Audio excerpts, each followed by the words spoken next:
పూరా లోకల్ 2047కి అంటే 22 ఏళ్లే.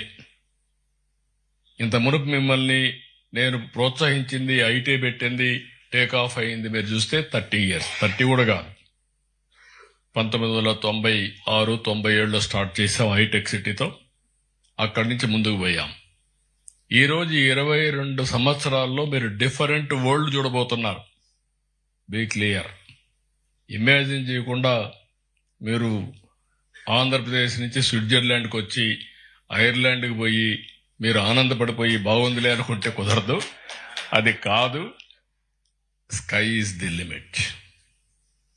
మీరు ఎంత ఇమాజిన్ చేయగలిగితే అంత భవిష్యత్తు ఉంటుంది. మీకు మాకంటే ఎక్కువ నాలెడ్జ్ ఉంది, గుర్తుపెట్టుకోవాలి. నేను ఊహించుకుంటున్నాను, మీరు ప్రాక్టికల్గా చూస్తున్నారు. స్విట్జర్లాండ్ ఉంది, ఐర్లాండ్ ఉంది, జర్మనీ ఉంది, లేకుంటే డెన్మార్క్ ఉంది, మాల్టా ఉంది, అన్ని దేశాలు ఉన్నాయి. మీరు ఆ దేశాలు నేర్చుకుంటే చాలు. అట్లా కాకుండా ఆ దేశంలో ఉన్నాం మా పేరు చెప్పమంటే నేను అది చెప్పడం లేదు.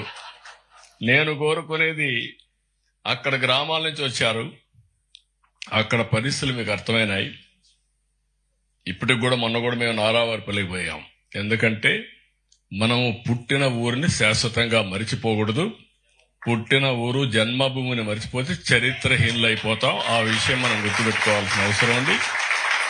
అదే సమయంలో కర్మభూమిని కూడా మర్చిపోకూడదు. మీకు అది కూడా చెప్తున్నా, ఎన్ఆర్ఐస్ అందరికి చెప్తున్నా. This is the my message. గట్టిగా కూడా చెప్తున్నా, కర్మభూమికి వచ్చి మీరు ఇక్కడ కానీ ఇష్ట ప్రకారం ప్రవర్తిస్తే లేనిపోని సమస్యలు వస్తాయి. ఆ విషయం కూడా మీరు గుర్తుపెట్టుకోవాల్సిన అవసరం ఉంది.